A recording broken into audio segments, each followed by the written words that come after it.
Bonjour à tous. Donc c'est un grand plaisir de partager avec vous ma passion pour l'IVUS, comme vous le connaissez.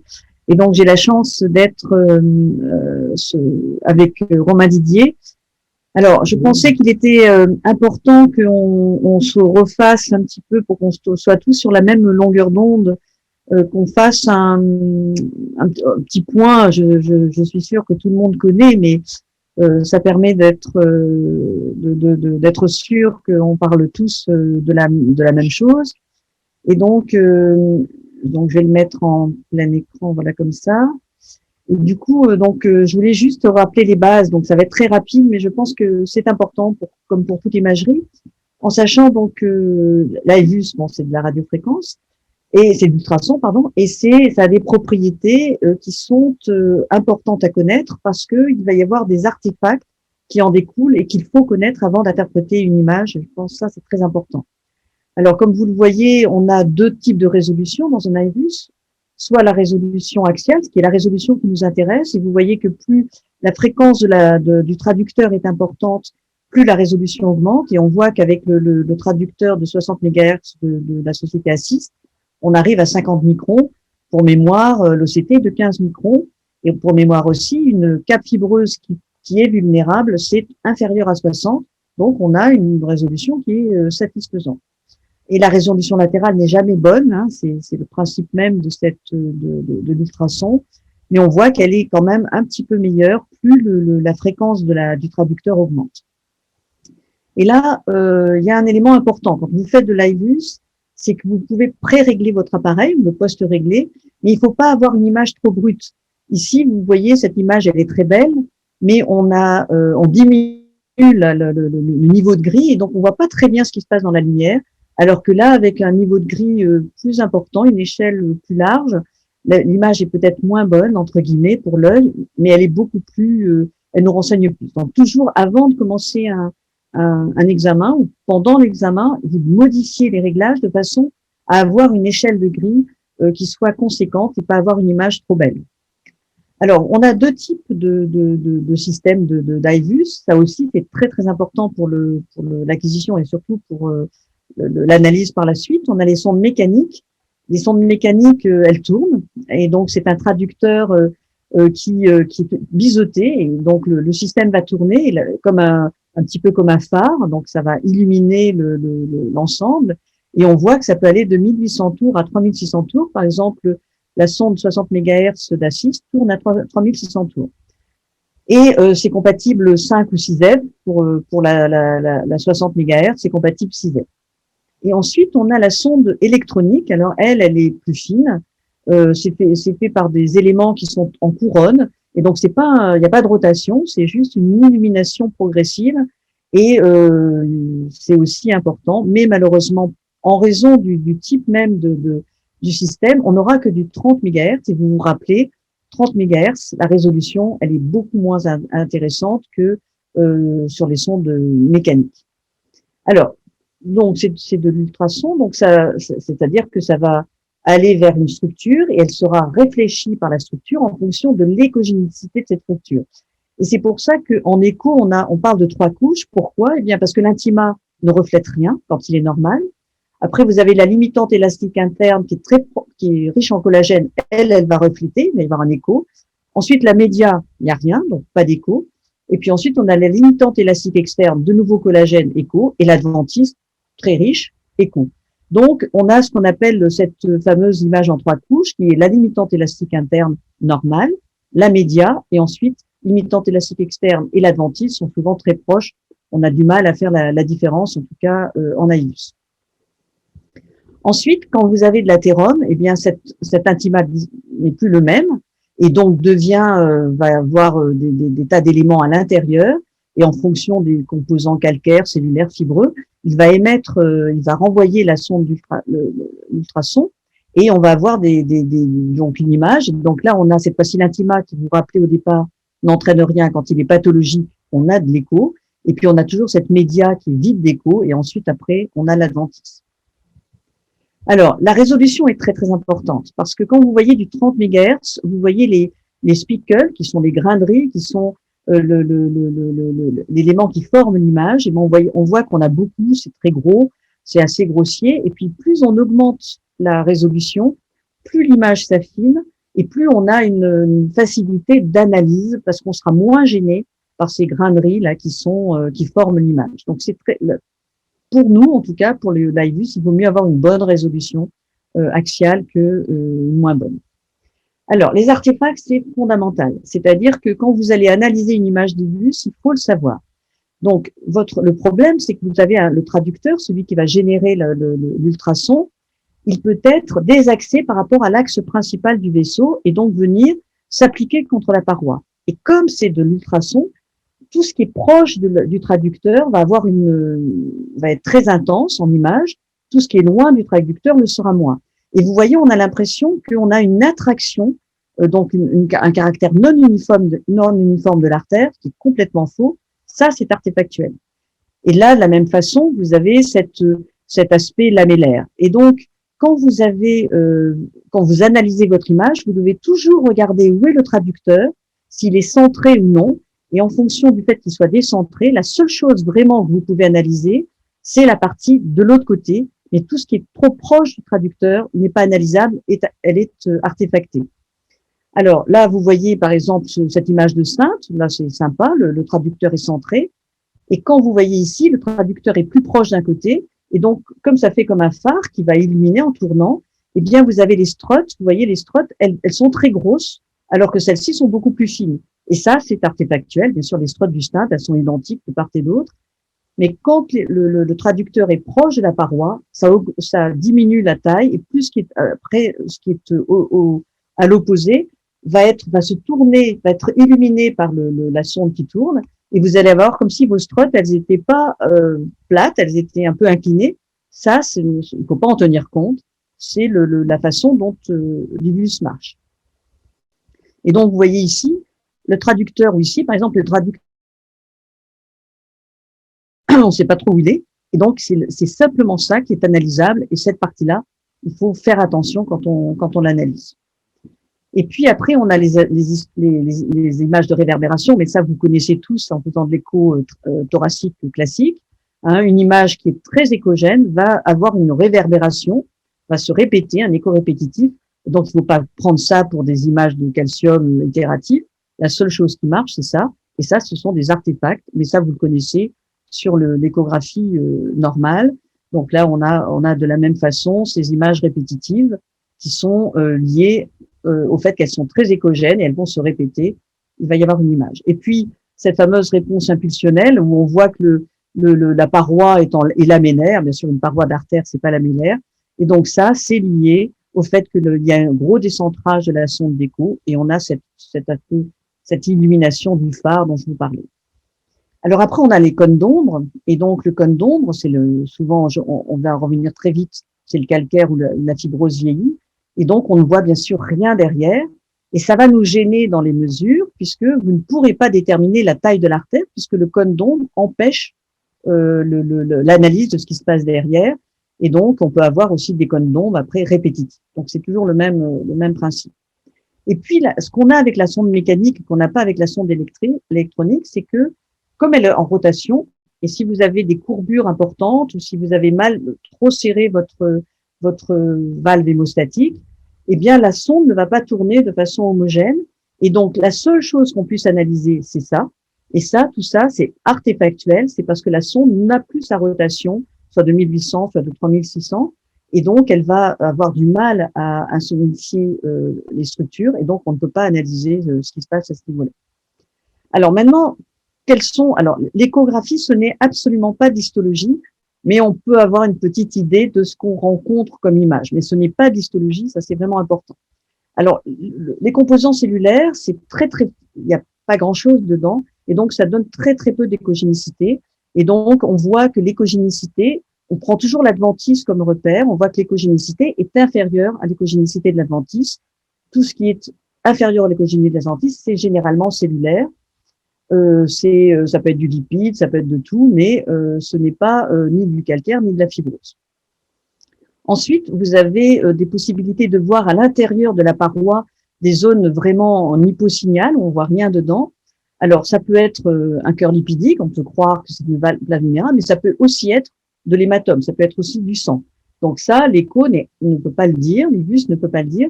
Elle voit simplement qu'il y a une zone cellulaire avec quelque chose à l'intérieur qui donne pas du tout de signal. Donc, on peut penser que c'est soit du lipide, soit de l'hématome, mais on ne peut pas on ne peut pas aller plus loin dans l'interprétation. Alors, la fibrose. La fibrose, elle va donner une écogénicité qui est identique normalement à l'adventice, comme on le voit ici, là. Il n'y a pas de cône d'onde, là c'est la média, on a la fibrose, et l'adventice, la même chose. Par contre, une fibrose vieillie va vous donner une écogénicité très importante, supérieure à l'adventice, avec possibilité de cône d'onde. Et ça, c'est vraiment très, très important, comme ici, là, on a toute une fibrose. C'est très important parce qu'elle va nous gêner dans l'angioplastie. C'est-à-dire que ça, la fibrose vieillie, elle donnera aucune calcification en scopie, donc on ne verra pas un vaisseau calcifié, on verra une sténose. On va mettre notre stent, si on ne fait pas de prédilatation, et on va avoir un stent qui va pas se développer parce que la résistance de la fibrose est identique au calcaire. Et du coup, si on a la chance d'avoir fait de l'écho avant parce qu'on ne sait pas trop ce que c'est, eh bien on verra que c'est de la fibrose vieillie, et donc il faudra prédilater. Si on met un stent, et c'est pour ça que des fois on a des stents qui ne se déploient pas, alors que angiographiquement, la scopie, on ne voit rien, c'est de la fibrose vieillie. Donc la fibrose vieillie, elle est très très bien mise en évidence par l'UVUS.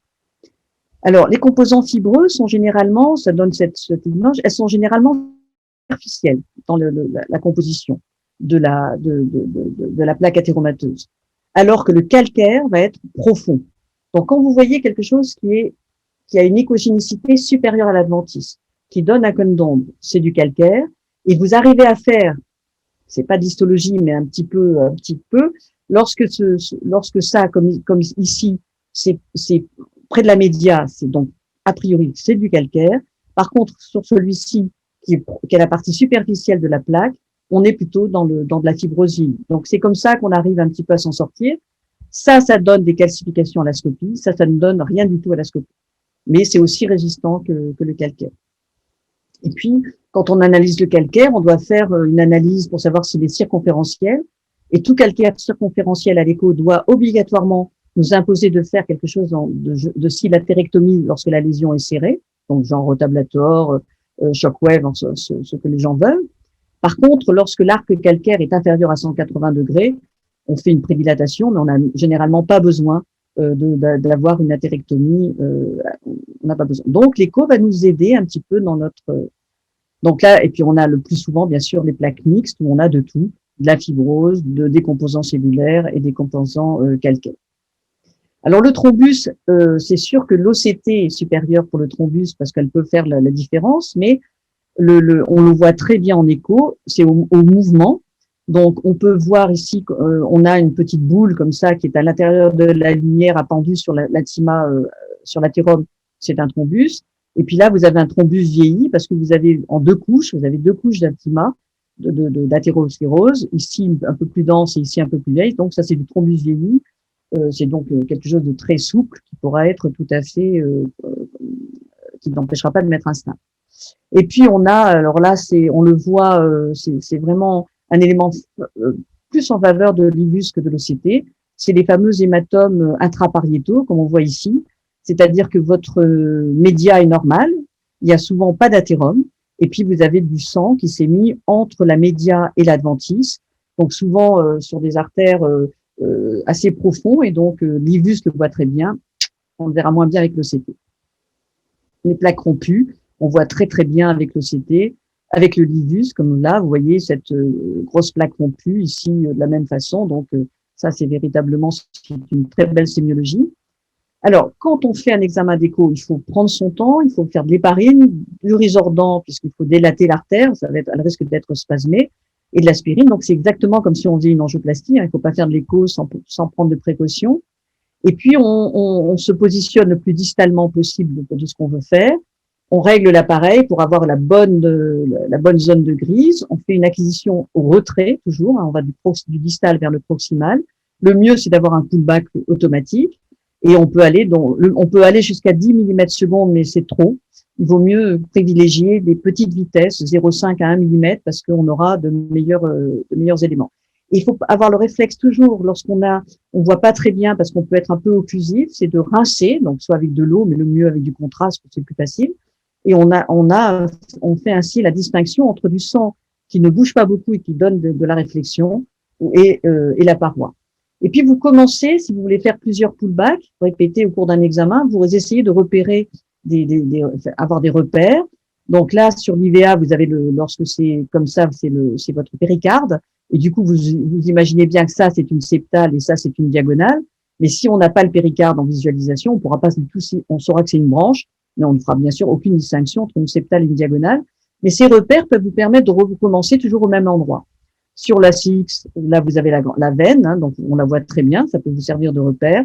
Et là, de même, pour la coronaire droite, vous pouvez avoir un système veineux à côté, qui est souvent très à côté, et ça peut vous permettre de savoir d'où vous êtes parti et puis de recommencer toujours au même endroit. Donc, les mesures, ça vous connaissez par cœur. Alors, on appelle SAT, donc la surface artérielle totale, la lumière, et puis on fait donc le petit et grand axe, et on fait les mesures, et on calcule ainsi les pourcentages de plaques. Bon, de ça, et on voit l'énorme avantage de l'IVUS, c'est qu'elle vous donne l'artère dans son ensemble, et on peut savoir si on peut avoir un modelage négatif ou positif, et vous savez que ça a une influence sur l'angioplastie, et donc parce qu'on a une pénétration qui est importante. Le stent, vous analysez tout le stent, on s'en connaît, mais faites attention. Quand vous faites un écho, ça va dépendre de l'endroit où vous allez faire votre mesure qui va vous donner des éléments différents. Donc le mieux, c'est de passer au milieu des struts, comme on fait ici, et vous aurez une surface du stent qui sera tout à fait bonne. C'est-à-dire que si vous passez à l'intérieur ou à l'extérieur, ou si vous avez des membres. Donc ça, le mieux, c'est de passer au milieu des struts pour faire votre mesure de stent. Alors maintenant, si on compare avec l'OCT, parce que tout le monde se demande pourquoi il vit sous l'OCT, l'OCT, donc c'est de l'infrarouge, alors que c'était une sorte d'ultrason, avec une longueur d'onde à peu près de 2300 nanomètres. Et l'OCT, il est impératif d'éliminer le sang, puisque l'OCT, c'est de la lumière infrarouge, donc le sang va générer bien sûr énormément d'informations, donc il faut l'éliminer. Avant, on occluait le vaisseau, c'était pas top. Maintenant, on le fait en injectant du produit de contraste et généralement, ça suffit. Mais la résolution, c'est différent. C'est-à-dire que là, vous voyez qu'on a la 3 couches en IVUS, puisqu'on ne voit que les limitantes et le reste ne donne pas d'écho. Alors que bien sûr, à l'OCT, de par la résolution, on voit la plaque. Mais le gros problème de l'OCT, c'est la faiblesse de sa pénétration et son petit champ. Et donc ça, c'est important. Vous voyez dans des études où on vous dit la lumière mesurée à l'OCT est plus performante que l'IVUS. Mais quand vous traitez pas une lumière, vous traitez une artère. Et donc, si vous servez de l'OCT, de la lumière que vous voyez, vous n'allez pas savoir quelle est la taille réelle de l'artère et vous allez souvent sous-coter votre stent par rapport à l'IVUS où vous allez voir l'ensemble de l'artère, savoir l'importance de l'athérome et adapter votre stent à l'athérome. Donc, méfiez-vous, la résolution, une grande résolution ne veut pas dire une visualisation de l'ensemble de l'artère et dans une coronaropathie, la visualisation entière est importante. Donc, on voit sur le même vaisseau, vous voyez, donc on voit le stent sur l'OCT, mais on voit pas trop ce qui se passe derrière. Là, on voit le même stent, c'est sûr qu'on ne voit pas peut-être la position avec aussi fin, mais vous voyez que là, on voit l'importance de ce qui nous reste et on a une visualisation de l'artère en entier, on voit l'importance de l'athérome qui reste. Là, c'est beaucoup plus difficile, on a une perte de la qualité de l'image. Donc, il faut voir un petit peu, il faut savoir que c'est plutôt complémentaire que en opposition. Alors voilà à peu près ce que je voulais partager avec vous. Donc, je ne sais pas si… Peut-être en attendant que les questions arrivent, je vais peut-être te poser quelques questions, Martine. En fait, nous qui pratiquons pas mal l'imagerie, on a des jeunes qui arrivent et ils se posent toujours la question dans les dissections coronaires iatrogènes notamment, ou pas iatrogènes qui arrivent, pourquoi on n'utiliserait pas l'OCT qui nous permet d'avoir une meilleure visualisation de l'image? Pourquoi toi dans ta pratique, qu'est-ce que tu préfères? Alors, le problème de l'OCT, comme on l'a dit, c'est qu'il faut absolument éliminer le sang puisque le sang est formé de globules rouges, donc il va générer des informations dont on ne veut pas. Et donc, il va falloir injecter du contraste et avec une certaine pression, puisqu'il faut bien laver ce sang pour avoir Du coup, si on a une dissection, notamment iatrogène, on va avoir une augmentation, on risque d'augmenter l'importance de la dissection, puisque c'est comme ça qu'elle est arrivée, donc on va la majorer. Donc, du coup, je préfère réaliser une imagerie en écho parce que justement, on n'aggrave pas la situation, mais on visualise la situation et pour savoir si le guide va dans le vrai ou le bon chemin, l'écho est largement suffisant. Alors, nous avons deux questions qui sont Ah, dans le d'accord. chat. De Georges, utilisez-vous l'IVUS plutôt en préopératoire, pér-op ou post-procédure? Voilà. Alors, tout dépend. On va peut-être arrêter. Je vais arrêter ça. Voilà. Tout dépend ce que l'on fait. C'est-à-dire que nous, on utilise très souvent quand même l'IVUS en pré-procédure. C'est-à-dire qu'on ne fait pas de l'IVUS tout le temps, on n'a pas les moyens, ça c'est certain. Mais par contre, lorsque vous avez par exemple des images d'addition que vous n'avez pas de calcification, si vous avez une image d'addition, vous pouvez vous dire, tiens, est-ce que c'est un thrombus? Est-ce que c'est une fibrose vieillie? On n'en sait rien. Et du coup, très souvent, comme les gens s'ils voient pas de calcification à la scopie et qu'ils voient une image d'addition, ils se disent c'est un thrombus. Mais des fois, c'est quand même très curieux parce qu'on a des cas où on a des engords d'effort et on se dit c'est pas normal qu'il y ait un thrombus. Donc on fait l'écho. L'écho nous permet de voir que c'est une calcification et souvent la lésion n'est pas significative. Et donc, quand on a une ambiguïté angiographique, là on fait l'IVUS. Quand on fait un tronc commun où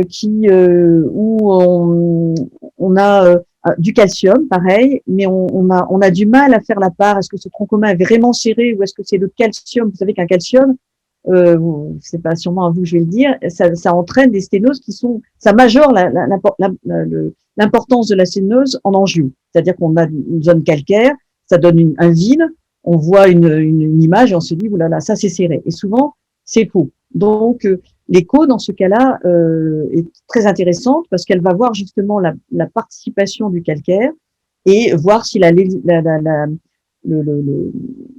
l'ensemble, enfin la lumière résiduelle est grande ou pas. Donc ça, c'est un élément important. Donc ces ambiguïtés angiographiques sont importantes.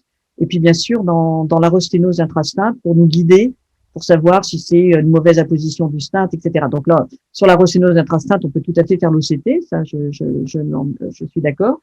Sauf sur des gros vaisseaux où on a besoin de savoir exactement quelle est la taille réelle du vaisseau, si le stinte n'est pas sous-taillé par rapport au vaisseau lui-même. Et donc, ça peut aussi aider, alors qu'avec l'OCT, on aura plus de problèmes pour visualiser l'adventice chez un patient qui a un diamètre de 4 mm, par exemple, où on peut avoir sur un large tronc commun. Donc, on fait plutôt, nous, en pré-procédure, pas tellement après, sauf si on a un doute sur quelque chose qu'on ne comprend pas en post-stint, ça peut nous arriver. Romain, est-ce que tu as d'autres... Moi, j'utilise effectivement en post-stint, notamment comme tu l'as dit, en rosténose à stint. En fait, je l'utilise après avoir ballonné pour voir si mon stint mon défaut de stint est corrigé, par exemple s'il est mal employé ou une fracture de stint. Voilà, je regarde si mon problème s'est corrigé. Si le problème s'est corrigé, à ce moment-là, je mets plutôt un ballon actif et je mets pas de stent additionnel. Si le problème ne s'est pas corrigé avec mon expansion par ballon et que je vois qu'il y a toujours un problème, je reconsidère faire autre chose, soit post-dilater encore plus fort, ou je considère un autre stent aussi. Donc ça aide aussi dans le management des rosténoses atrastènes. Voilà. Parfait. Une autre question de Christophe S. Webb. Quelle est la place de l'IVUS dans les bifurcations? Alors, l'IVUS permet d'avoir une meilleure quantification du fractal, c'est-à-dire qu'il permet de voir, toujours pareil, hein, de considérer le diamètre du vaisseau dans son entier et pas simplement la lumière, hein, qui sur un vaisseau malade, la lumière n'a pas beaucoup d'intérêt. Ce qu'on veut, c'est connaître le diamètre réel. Donc, l'angiographie va nous sous-estimer la fractale. L'écho nous permet d'avoir la réalité de la fractale, c'est-à-dire de se dire le diamètre de la branche principale est de temps, et donc si les deux vaisseaux sont malades, de savoir à peu près quelle est la taille du stint. Ça, c'est le premier point. Ensuite, on ne fera pas donc bien sûr d'écho dans la side branche pour vérifier si elle est serrée ou pas, ça on ne le fait jamais. On voit l'écho peut nous permettre de vérifier la bonne apposition Et c'est surtout, bon, parce que l'OCT peut le faire, mais c'est surtout sur les gros vaisseaux, c'est-à-dire sur une IVA proximale avec une grosse diagonale ou sur un tronc commun. L'écho est très intéressant parce que on peut visualiser donc l'ostium, qui est plus mal visualisé en OCT de par l'injection, et on peut voir très facilement des struts mal déployés. Si par exemple on est un peu feignant, on fait juste on ouvre les mailles par exemple de la CX, et puis on ne termine pas par un pot au niveau de la bif, et du coup à ce moment-là on aura des décollements de mailles qu'on voit très bien à l'écho. Donc l'écho peut être intéressante là aussi sur les bifurcations. Juste un petit truc à dire, des fois ça nous est arrivé. En fait, quand on fait de l'IVUS dans les bifurcations, chez certains patients avec des angioplastiques compliquées, on a du mal à déterminer l'ostium, par exemple, d'une grosse diagonale. On ne sait pas s'il est un peu plus haut, un peu plus bas. Ce qu'on peut faire, c'est lorsqu'on passe devant avec notre IVUS, où on repère la diagonale en même temps, on peut faire une scopie pour identifier sur la scopie où est la bifurcation, ce qui nous permet après d'avoir un repère angiographique guidé par l'IVUS pour positionner le stent et éviter de la couvrir ou pas si on souhaite ne pas la couvrir. Ça, c'est juste un petit truc supplémentaire. Merci. Pas d'autres questions pour le moment. Alors, du coup, là, je suis en plein écran, là, c'est bon ou... Oui. Alors, donc là, on a enregistré un petit film avec l'appareil Assist, là. Donc, malheureusement, on n'a pas pu le brancher sur notre dalle, donc on l'a branché, on l'a juste filmé avec les caméras. Donc là, bien sûr, vous avez la scopie, et puis une caméra sur les mains. Donc là, vous avez la sonde d'écho. Alors c'est toujours la même chose, hein, c'est-à-dire que vous vous souvenez que c'est de l'écho, que l'écho n'aime pas l'air, et que pour que ça marche bien sur une sonde mécanique, elle est dans une gaine et elle va se retirer dans une gaine pour pas qu'il y ait pour qu'il y ait le moins de possible d'anomalies de rotation. Et donc dans cette gaine, il faut absolument pas qu'il y ait de bulles. Si on a des bulles, la visualisation va pas être bonne. Donc il faut bien rincer le système. Et donc on a toujours une grosse seringue et une petite. C'est avec la petite qu'on va purger la sonde. Et généralement, on fait deux fois la petite. Donc là, c'est ce qu'on est en train de faire. Donc on purge. Et ensuite, une fois qu'on a fait la purge, on va se repositionner avec les deux seringues pleines pour pouvoir, entre deux acquisitions, repurger tout de suite pour éviter pour que la sonde d'écho soit le plus propre possible. Donc là, on purge. Donc c'est souvent, il y a une petite résistance, mais il faut le faire. Angela, je vous arrête. Pour l'instant, la vidéo ne tourne pas. Là, elle tourne, là. Sur partage, Martine. Allez, parce qu'elle partage. Je ne vais pas partager, alors? On est resté Reprendre le partage. Je vais reprendre le partage. Ouais, reprendre le partage. Alors, excusez-moi. Hop. On revient ici. Ouais. Ouais, super. Partager l'écran. Là. Ouais. Partager l'écran. Là, vous la voyez? Oui. Voilà. Donc là, maintenant, vous voyez, on met la housse, puisque ça, c'est le système de retrait du pullback automatique. Donc, c'est très simple. Il y a des petites fenêtres. Donc là, il y a une fenêtre un peu spécifique sur la zone où on va brancher la sonde d'écho. Donc, on met comme ça. Vous voyez, c'est bien fait. C'est tout bien adapté. Donc après, on prend la sonde d'écho, on la met en place. Donc là, vous voyez ma flèche. Donc on voit, donc c'est à cet endroit-là. Donc on va se positionner. Donc là, le système est prêt.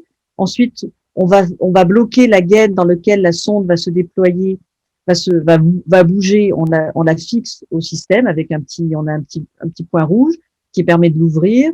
Donc on positionne l'élément plastique dans lequel la sonde d'écho va bouger pour son retrait. Donc là, tout est en place. Vous voyez, on vérifie qu'on a assez de plastique pour faire le retrait, le pullback.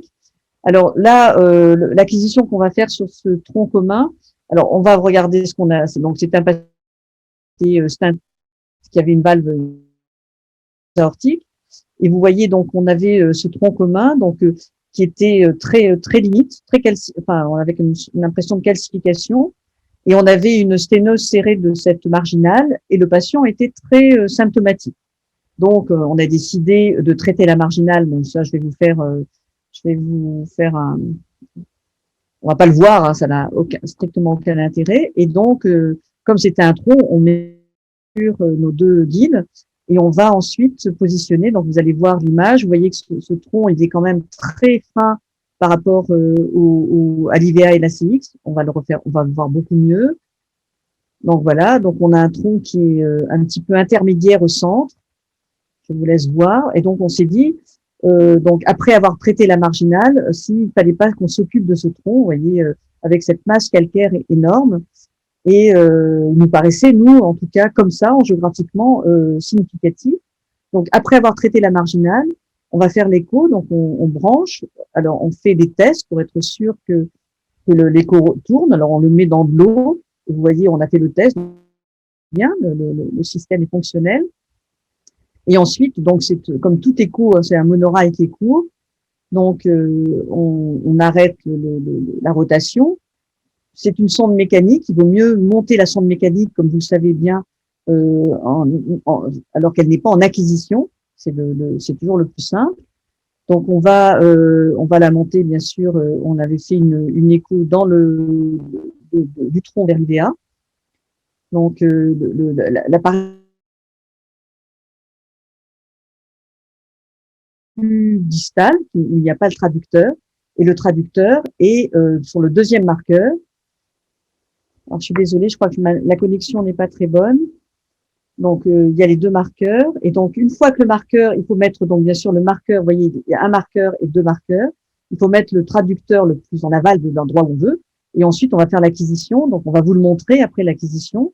Donc là on est dans l'IVA où on a beaucoup de calcification. Alors c'est très mauvais parce que là on filme un écran, on est confus, et donc on va arriver donc on est toujours sur l'IVA avec essentiellement du calcium, vous voyez, avec le cône d'ombre, mais on a une lumière qui est tout à fait conséquente, et donc il n'y a pas de sténose de l'IVA, mais géographiquement il n'y en avait pas, donc ça nous allait bien. Ensuite on va arriver donc on a l'acquisition qui se fait en acquisition latérale, en biplan. Là on arrive dans le tronc commun. Et donc Romain va vous montrer après l'acquisition. Et en fait, vous avez cette énorme calcification, mais vous n'avez absolument aucune sténose significative. Donc ce tronc commun qui paraissait probablement plus responsable de la symptomatologie du patient que ne l'était la marginale, eh bien, il s'avère que le tronc commun n'était pas significatif. Donc on a fait, comme on était sûr que vous seriez peut-être dubitatif, donc on a fait de la FFR pour le montrer, mais on l'aurait pas fait. Hein, mais là, on l'a fait parce que on savait qu'on allait vous montrer le cas, donc on a fait la FFR, et la FFR était à 0,82. Donc ce tronc était bien sûr malade. Hein, on ne va pas dire qu'il n'était pas malade, mais il n'y avait pas d'indication à réaliser angioplastie.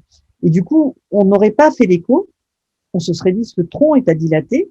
Et on en serait parti probablement dans des complications parce qu'il aurait fallu traiter tout le tronc et probablement faire un tronc IVA-CX. Et donc là, on n'était plus dans le même schéma. Ce patient, donc, qui a été fait il y a maintenant une semaine, il était très symptomatique, il ne l'est plus du tout. Donc on a bien traité la bonne lésion, c'était bien la marginale et non pas le tronc commun. Donc on voit que c'est bon. Alors maintenant, je vais laisser Romain. Donc Romain va aller sur la console. Ouais. Pour vous montrer. Par contre, c'est toi qui vas commenter parce que moi Ouais, arrêtez le partage. Donc si Jeff peut mettre Romain en grand. Alors on a un peu révisé pour que ce soit un peu plus agréable. C'est bon, vous le voyez? Est-ce que vous le voyez en grand? J'espère. Alors voilà, donc on s'est mis. Voilà, donc là Romain, donc la manipulation de la console est très facile. Hein. Donc et vous voyez, donc là on rentre dans le tronc commun. On a ici donc le tronc commun avec ses calcifications. On a la fameuse énorme calcification qui représentait la partie médiane du tronc, et on voit qu'on n'a aucune sténose significative de ce tronc. Donc on voit que l'écho là est d'une aide vraiment très importante parce qu'on était vraiment parti pour dilater le tronc et la marginale, mais on pensait vraiment qu'il fallait dilater le tronc. Donc voilà, donc on a donc on peut bouger, vous voyez, sur le plan latéral, sur la bidimension, on peut se promener, on peut Voilà, donc Mhm. et on peut bouger, on peut tourner, on peut donc vous voyez, c'est très tactile, c'est très linéaire. Alors on est désolé parce que la caméra qui filme l'écran, la pauvre, il faut qu'elle se réadapte pour zoomer, donc voilà, donc la console. Donc pour le moment, au niveau de ce que l'on dispose, nous on a donc les trois consoles, celle dont la résolution est la plus importante et pour l'instant la 6. Hein, c'est celle qui a une 60 MHz avec cette qualité d'image. Donc, vous voyez, voilà. On peut mettre des bookmarks, on peut donc l'utilisation est très comment dire intuitive. Alors je vais vous montrer juste en attendant, je vais reprendre l'écran et voilà. Donc là, je vais vous montrer donc un tronc commun pour vous montrer justement là, je vous l'ai montré assez vite, on vous l'a montré assez vite sur l'image, mais on est désolé parce que la qualité n'est pas bonne, mais je vous assure que l'image est très bonne. Donc, je vais vous prendre, voilà. Voilà, je vais vous prendre cet algorithme pour qu'on partage. Alors, attendez 2 secondes. Voilà ce qu'on dit sur l'écho et le tronc, enfin, et l'utilisation du tronc commun. Alors, ce qu'il faut savoir, c'est que on est d'accord. Alors, est-ce qu'il est l'algorithme? Alors, je l'ai pas ouvert. Martine, il ouvre-le. Partager l'écran. Là, tu peux l'ouvrir. Ouf. Là. Ouais. Là, vous le voyez? Est-ce que vous voyez l'algorithme? Oui. Oui. Alors, vous voyez ce qu'on dit. C'est-à-dire que quand vous avez donc autant sur les artères coronaires, IVA, CX, droite, il faut faire de la VFR si vous voulez avoir une idée de la physiologie, c'est-à-dire avoir une idée si la sténose est serrée ou pas. L'imagerie endocoronaire va vous montrer la nature des lésions, etc., mais en aucun cas ne va vous dire si une sténose est serrée, sauf pour le tronc, c'est une exception, parce que le tronc, en général, que ce soit sur une petite femme ou un grand homme, les diamètres sont déjà assez élevés, et on estime que lorsque la MLA du tronc est inférieure à 4,5 mm², on revascularise. Lorsque la MLA est supérieure à 6 mm², on médicalise, et entre les deux, on fait la FFR. Donc, notre patient dont on a fait la MLA, elle était aux alentours de 7. Donc, il y avait vraiment aucun problème. On n'était pas du tout obligé d'aller faire la FFR. Par contre, sur les deux zones il vaut mieux faire il vaut mieux le faire. Alors ensuite, je voulais juste vous montrer. Alors, il faut que je partage là encore ou ça va le faire. Alors, tout en sachant, Martine, quand tu ouvres la suite, c'est que les surfaces que tu nous as données, ça dépend bien sûr du territoire revascularisé. Est-ce que l'IVA, par exemple, s'il a fait un infarctus antérieur massif, même si on a une surface inférieure à 4,5, en fait, ça revient à une circonflexe. Donc, à ce moment-là, on se tournera vers la FFR. Mais voilà, c'est pas un dogme. Voilà, exactement.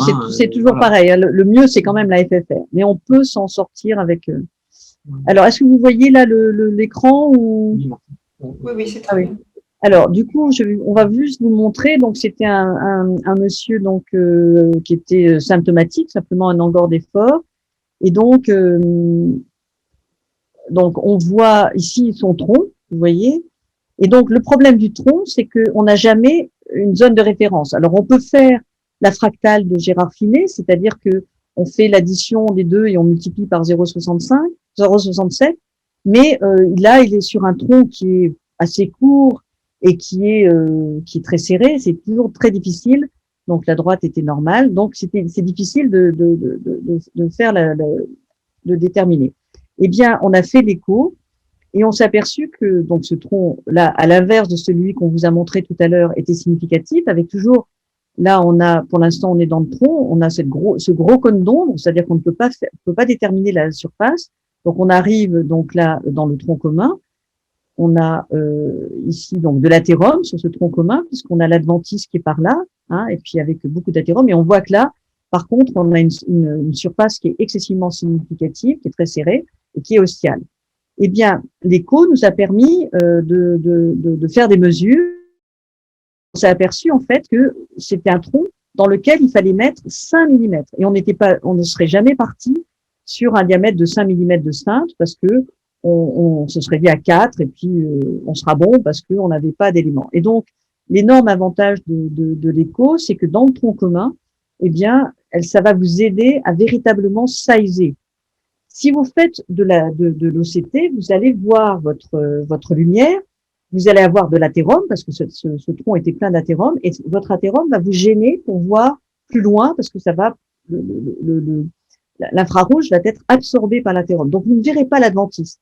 Et du coup, ça veut dire que vous ne saurez pas quelle est la taille réelle du vaisseau. Donc ça, c'est important, et c'est un élément supplémentaire en ce qui concerne l'écho. Donc voilà, après un stint de 5 millimètres, et on voit sur l'écho, là on est parti sur de l'IVA, donc on voit arriver et on voit la position des struts. Alors toujours pareil, comme je vous ai dit tout à l'heure, ça c'est pas analysable. Par contre, on voit que à l'opposé du strut, à l'opposé de la sonde, on a un stint qui est parfaitement apposé. Donc les images d'écho sont intéressantes. Alors peut-être un autre cas.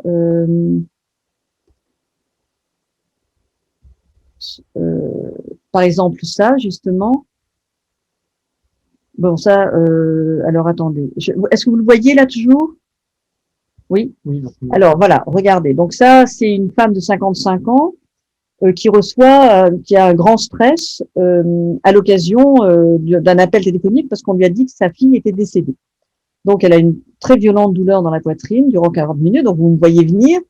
Donc elle est hospitalisée. On se dit bon on sait ce que c'est. Ça va être un Takotsubo.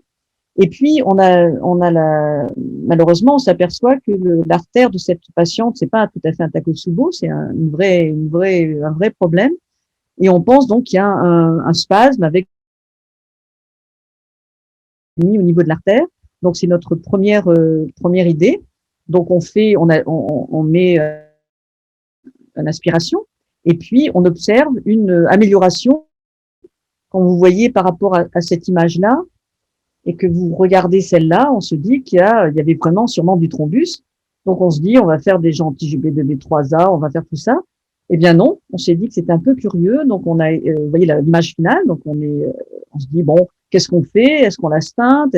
Qu'est-ce que c'est? Et en fait, on a fait l'écho et l'écho qui aurait probablement été, on n'aurait pas vu au niveau de.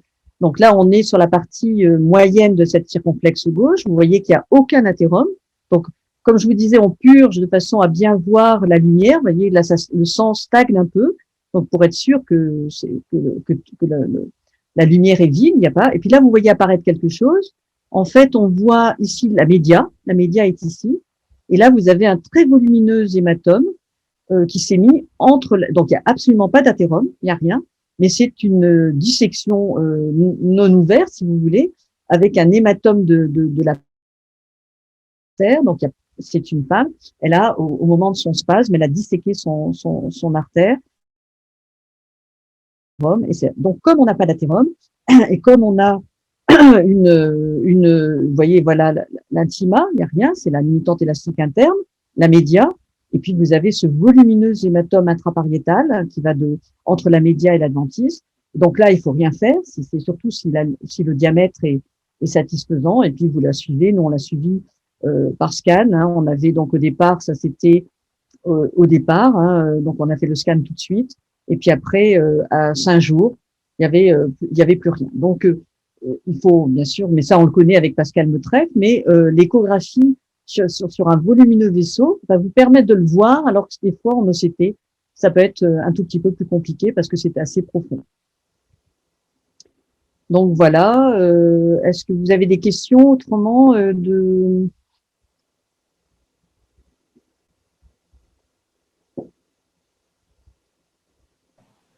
Alors, N'hésitez pas à poser vos questions. n'hésitez pas. Soit par le Autrement, chat, soit… alors autrement, on a d'autres cas. Alors, il y a Sweb qui nous dit pontage et IVUS. Alors, donc là, j'ai pas d'exemple. Le pontage veineux, parce que la mammaire, on le fera pas, c'est souvent pas assez gros. Donc, on le fera sur le pontage veineux. Alors, les veines qui sont normalement, une veine n'a pas du tout un aspect en 3 couches, mais les veines qui sont utilisées pour en pontage il va y avoir une sorte de transformation de l'artère, et donc on les visualise. Et donc, on peut voir de l'athérome, mais on ne le fera pas parce que c'est souvent sur du pontage veineux, le risque de mobilisation est quand même trop important. Donc, du coup, on ne fera pas d'IVUS. Enfin, nous, on en a fait au départ quand on a commencé l'IVUS, c'est-à-dire il y a un certain temps, mais là, on ne le fait plus. Autrement, donc moi, nous, on recommande quand même. Vous voyez, c'est deux structures complémentaires. L'avantage de l'IVUS par rapport à l'OCT, c'est qu'on a une visualisation globale de l'artère. Alors, soit on veut déterminer si le stent est endothélialisé, si on veut voir une malapposition, on peut peut-être préférer l'OCT en sachant que les malappositions de l'OCT, lorsqu'elles sont non détectées par l'IVUS, on n'a aucune idée de ce que ça va devenir. C'est-à-dire que on connaît les malappositions avec l'IVUS, avec une résolution qui n'est pas bonne. Hein, c'était des IVUS qui avaient une résolution aux alentours de 90 microns. Donc c'était quand on voyait une strote non apposée, c'est qu'elle était vraiment non apposée. Et donc on sait ce que ça devient parce qu'on a eu des études. Par contre, en OCT, les malappositions de l'OCT qui ne sont pas vues par l'IVUS, c'est-à-dire qui ont une résolution, qui sont inférieures à 50 microns, on ne sait pas ce que ça devient. Donc, on peut se dire peut-être qu'il faut les post-dilater, il faut faire ceci, mais on n'a aucune idée du devenir. De même, les dissections visualisées à l'IVUS, qui sont des dissections à l'OCT, qui sont des petites dissections en post-stent, par rapport aux dissections visualisées à l'IVUS, mauvaise résolution, parce que c'était à l'époque du 90, on sait ce que ça devient, on ne sait pas du tout ce que devient une résolution,